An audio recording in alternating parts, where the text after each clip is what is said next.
A United States military veteran was detained by ICE for 72 hours while driving to work. When they finally released him, they gave zero explanation. In another instance, just last week, an ICE agent shot and killed an unarmed woman in Minneapolis. Under the current law, in both these situations, those agents might face zero personal consequences. But California lawmakers are working on a bill that could change everything. Here's what most people don't know. If a state cop violates your constitutional rights, you can sue them in court. But if a federal agent does the exact same thing, there's a legal loophole that's existed for decades, and it's the reason federal officers operate with almost total immunity. And what happened in Minneapolis last week just proved why closing this loophole matters more than ever. By the end of this video, you'll understand exactly what this bill does, why it's so controversial, and whether it has any chance of surviving federal court challenges. Let me tell you what happened to George Rites. On July 2025, as George, a United States citizen and military veteran, was driving to work in Southern California, ICE pulled him over, broke his car window, deployed tear gas and pepper spray, and forcibly removed him from his vehicle. He was detained for 72 hours. When they finally let him go, they gave him no explanation. He tried to get justice. His attorney, Anya Bidwell, told him the brutal truth. Under current federal law, he has almost no chance of winning a lawsuit against those ICE agents. Bidwell said, "The reason ICE behaves in the way they do is because they know it is extremely difficult to sue them." Now imagine that was you. You did nothing wrong. You're a citizen. You followed the law, and there's absolutely nothing you can do about it. So why does this legal loophole even exist? Here's the breakdown. There's a law called Section 1983 of the U.S. Code. If a state or local cop violates your constitutional rights, excessive force, unlawful search, whatever, you can sue them in civil court. That law specifically excludes federal officers. They're protected. Senator Scott Wiener from San Francisco calls it the No Kings Act. The message is crystal clear. Nobody is above the law, not even federal agents. To show that no one is above the law. Here's what it would actually do.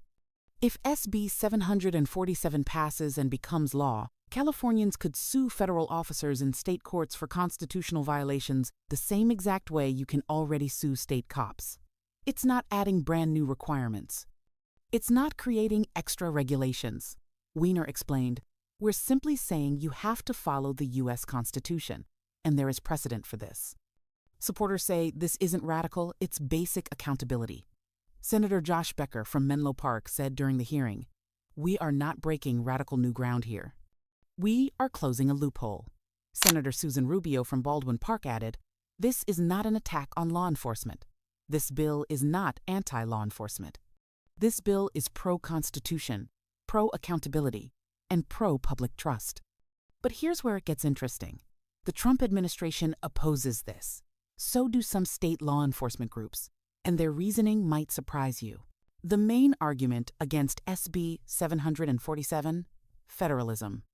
Bill Essayli, first Assistant United States Attorney, put it bluntly during the hearing. "We cannot have 50 different states deciding how they think we should be operating. The states do not have the authority to regulate federal agents, period." He added that it's Congress that regulates federal authorities, not individual states. But is that really what's happening? Supporters say no. The bill doesn't create new state laws for federal agents to follow. It just says they have to follow the Constitution, which they're already supposed to follow anyway. Senator Wiener stated, "We're not putting new state law requirements on the federal government." There's another concern, though, and this one's more complicated. State law enforcement groups like the Peace Officers Research Association of California and the Riverside Sheriff's Association testified in opposition during the Senate Judiciary Committee hearing. David Mustanghi, representing the Peace Officers Research Association, said, "We're not opposed to the intent of the bill. We're just concerned about the future and the unintended consequences for your California employees." Their worry is that the bill could somehow put state and local officers at higher risk of being sued. Republican lawmakers also voiced concerns. Assemblymember Tom Lackey from Palmdale, who served in law enforcement for decades, said during the hearing, "I believe that this is going to feed a fire of anti-law enforcement that is unjustified." So even among people who care about accountability, There's real disagreement about whether this is the right approach. Remember that Minneapolis incident I mentioned at the beginning? Last week, an ICE agent shot and killed Renee Nicole Good, an unarmed motorist, in the middle of the street. Senator Wiener said during Tuesday's news conference, "The ICE agent who shot Renee Nicole Good in Minneapolis last week in the middle of the street can potentially walk away with no consequences personally." That is the state of the law. This is exactly why this bill is being pushed right now. It's not theoretical, it's not abstract. People are getting hurt, detained, sometimes killed, and there's almost no legal recourse. George Reddas stood at the news conference before the hearing and said, "I get no justice. Everyone that's going through this currently gets no justice." It's just hitting a brick wall with nothing to do. So where does this bill go from here? On Tuesday, January 13th, SB 747 passed the Senate Judiciary Committee with an 8-2 vote. That's the first major hurdle. Next stop, the Senate Appropriations Committee. If it passes there, it goes to the full Senate floor for a vote. Then it would need to pass the Assembly. And finally, it would need Governor Gavin Newsom's signature to become law. But here's something important that makes this bill even more significant. If SB 747 becomes law, it wouldn't just apply to future incidents. The bill includes a provision that makes it retroactive to March 1st, 2025.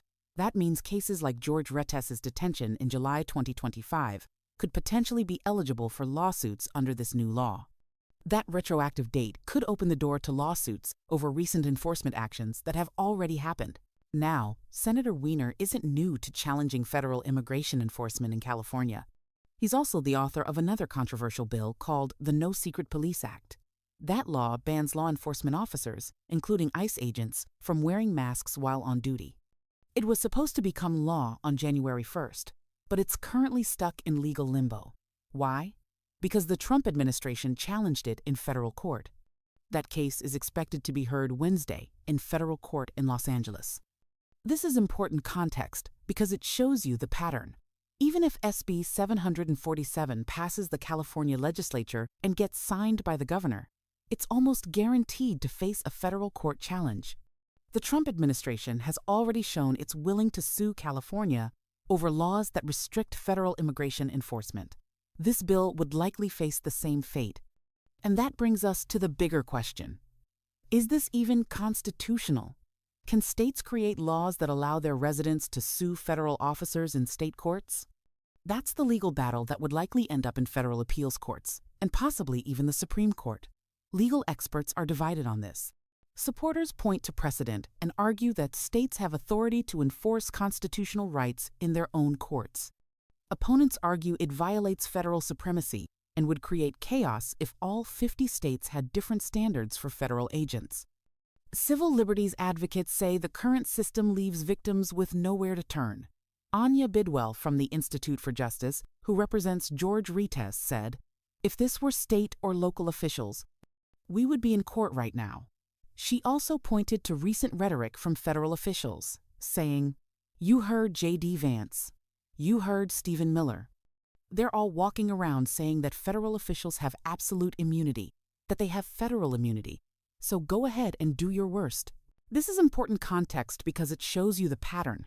Even if SB 747 passes the California Legislature and gets signed by the governor, it's almost guaranteed to face a federal court challenge. The Trump administration has already shown it's willing to sue California over laws that restrict federal immigration enforcement. This bill would likely face the same fate. And that brings us to the bigger question. Is this even constitutional? Can states create laws that allow their residents to sue federal officers in state courts?